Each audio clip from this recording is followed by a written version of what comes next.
I pulled off my clothes and shut them into my shoe. Then, without thinking twice, I threw the shoe down from the high tower. It landed with a thud, and, just as I hoped, it grabbed the dog's attention. We were stuck up here, high above the ground, but the dog's owner still hadn't noticed us. Mary quickly took off her other shoe and tossed it down as well. This time, it hit the ladder, and the man finally seemed to notice. He walked over to the ladder, looking around in confusion.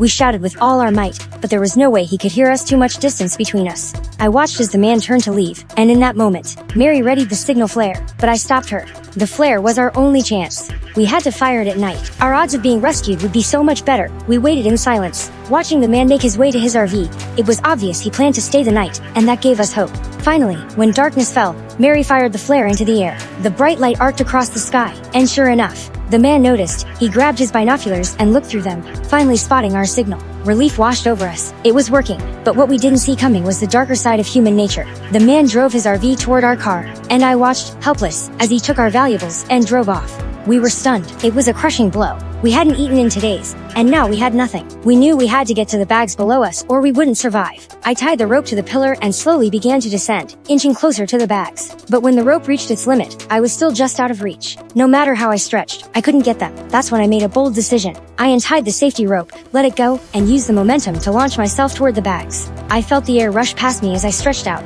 and with a final desperate push, I landed near the bag safely, but barely.